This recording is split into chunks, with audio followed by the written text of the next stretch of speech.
Je vois les actions, par exemple, du petit cocotier, je vois les actions de plein de petits maraîchers qui commencent à se battre pour autant.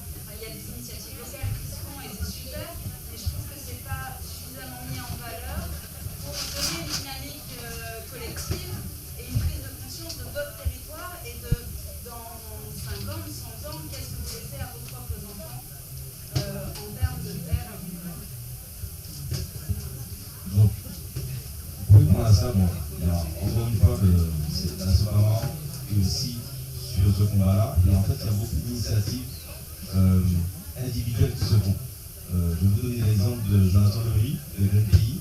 Quand il a commencé à récolter ses semences, c'est très récemment qu'il a fini par gagner son procès qui avait été intenté contre lui. Et en fait, il y a beaucoup d'initiatives citoyennes qui se font comme ça, mais qui se font contrer par des actions juridiques où finalement soit, alors ça arrive des fois, parce que la Sopama par exemple a beaucoup de victoires, mais aussi beaucoup de défaites, parce qu'effectivement, la justice aussi, en fait, évalue, elle n'est pas dans une dimension écologique et prend des décisions qui, des fois, sont favorables aux victimes, mais aussi sont défavorables. Donc il y a beaucoup d'initiatives qui se font, mais qui sont en fait disparates et qui se heurtent en fait à des lobbies ou des puissances en fait, qui les attaquent en justice et qui soit ont une cause ou soit finissent par les lasser au bout de la procédure parce que ça dure longtemps et qu'ils commettent des faits et que les personnes abandonnent finalement leur combat. Il y a une chose aussi qu'il faut aborder, c'est que la Sopama aussi subit, comme grâce à ça, subit un harcèlement. Alors, il y a une sorte d'harcèlement, mais en fait, c'est dans l'idée populaire, en tout cas, dans l'émotion collective, il y a aussi le fait que ce sont des fétichés. La Sopama, ce sont des fétichés. Ce sont des gens qui empêchent, aux Martiniquais notamment, d'avoir leur projet. Ce qui fait que la Sopama mène beaucoup ces combats-là, et en fait, se font combattre par leurs propres compatriotes qui leur disent, mais en fait, vous êtes catholique, on ne peut pas mis là, ne venez pas en fait ramener vos problèmes d'indépendance, parce qu'on aussi on les assimile indépendants, ce qui fait qu'il y a beaucoup de fois où justement ils sensibilisent à ce niveau-là, mais en fait ils se heurtent au fait que certains s'en prennent à eux parce que dans leur imaginaire ce sont des perturbateurs, qui sont juste là pour perturber, mais pas pour proposer des choses qui sont complètes. C'est dans l'imaginaire. C'est pas l'imaginaire seulement. C'est l'image qui vous est donnée par les médias et autres. On reste pas chez soi, on imagine que c'est ça. On présente la Sopama comme ça. C'est ça, oui, voilà. Quand je dis imaginaire, c'est-à-dire que c'est rentré du coup dans l'imaginaire au fur et à mesure de combats de médiatisation qui ont été faits sur le fait que le regard médiatique a beaucoup apporté ce discours qui amène en fait au fait qu'on pense que la Sopama ce sont des perturbateurs. C'est rare en fait qu'ils rentrent finalement dans le dossier et qu'ils présentent en fait la vision de la Sopama. Ils ont juste présenté le fait que la Sopama est venue s'opposer, dans le discours on le voit, ils viennent s'opposer à un projet immobilier. Forcément, dans l'inconscient, ça fait rentrer la notion d'opposition. Et pas la notion que la Sopama est venue alerter sur un danger qui se passe dans telle ou telle commune. La Sopama vient pour proposer justement une alternative qui est le fait de respecter la nature et le vivant. Donc forcément en fait. Et la voix aussi, oui. Il a le même vote. Évidemment. Donc ce qui fait qu'en fait, il y a beaucoup d'initiatives comme ça, mais en fait, ils meurent dans l'œuf parce que soit ils sont trop individuels, soit ils sont stigmatisés.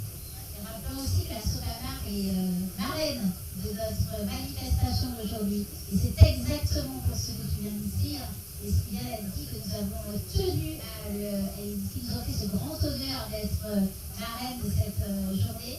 Et nous tenions pour ça, parce que la Sopama lutte depuis le plus longtemps en tant qu'association sur ces sujets, et donc on ne peut pas penser comment agir sur les dérèglements climatiques et comment agir en faveur du mouvement sans relier à nos mouvements et notamment à ceux de la Sopama.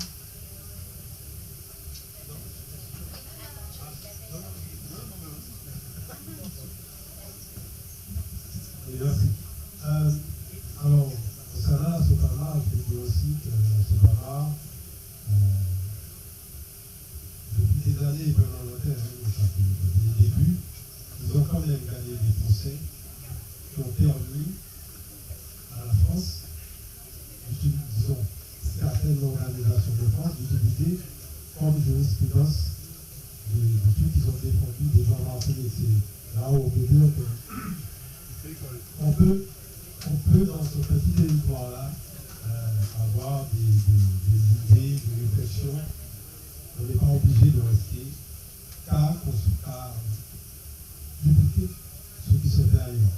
Par contre, concernant le terrain, le territoire, qui sont posés dans le terrain, bien sûr, il y a les différentes défenses du peuple, des associations et tout ça pour protéger. En même temps, ils sont mal vus, mais il y a aussi le concept économique qui rentre dans cette lutte-là, que les gens ils sont à peu près, vu que nous sommes français, en parlant du territoire, on va dire très non, c'est pas français, mais le territoire est français, on adopte également économiquement le côté sans que le bâtiment, le BTP va tout va. Alors que nous sommes dans un petit insulaire, un petit morceau de pays. On n'est pas comparable. Oui, mais c'est comparable.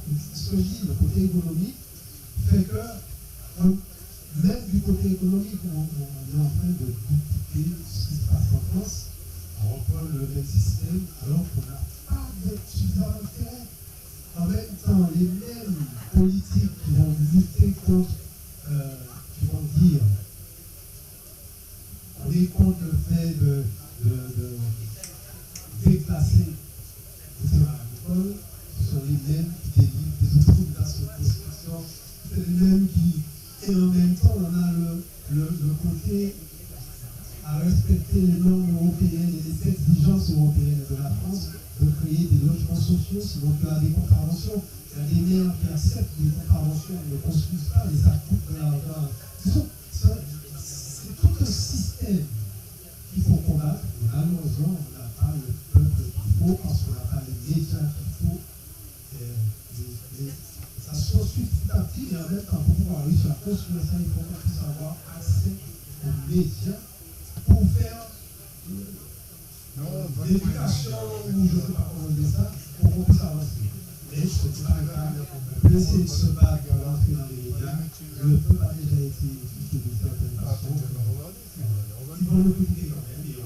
Et dans ce tournant, mais il faut qu'il le dire. On va essayer. Merci beaucoup. Alors juste par rapport aux médias et par rapport à ce qu'a dit Soupa sur les victoires, effectivement, la Soprano remporte finalement beaucoup de victoires dans la justice. Quand, par exemple, je prends l'exemple des salles de lance mi-temps, pour justement divulguer l'information que ça a été une opposition qui est faite par rapport au projet des mairies, il y a eu articles, il y a eu intervention dans le journal de télévision, donc il y a tout un arsenal justement qui s'est déployé pour couvrir l'information. Les victoires, c'est soit la Soprano a nommé sur son compte Facebook en disant qu'on a remporté telle victoire, ou soit on a droit à une petite rubrique à la 30e page du Prince Antique.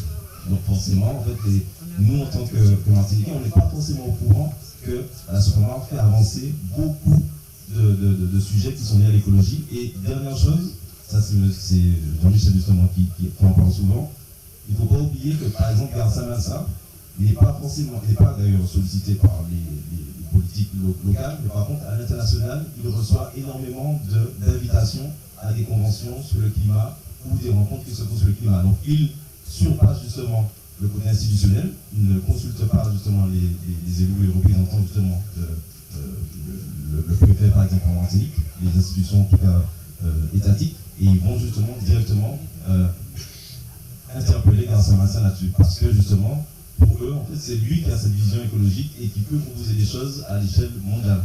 Donc ça montre bien en fait qu'on est dans un rapport en fait qui est biaisé par rapport à ces institutions que sont la Soprano ou Garça Mansa.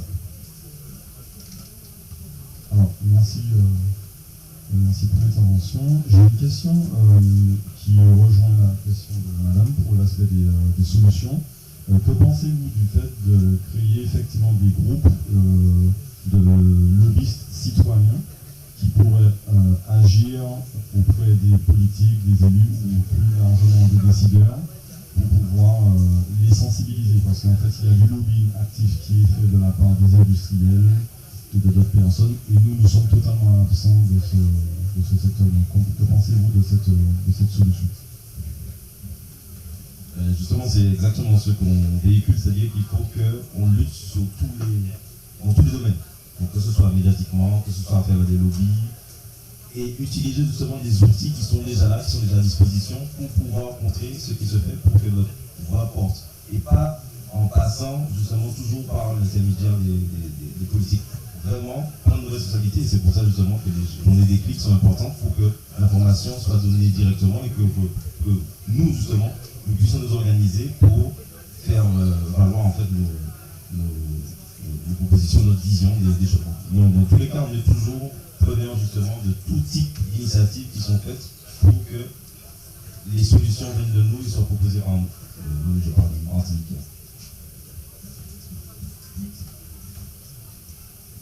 S'il n'y a pas de questions, merci en tout cas pour cette échange.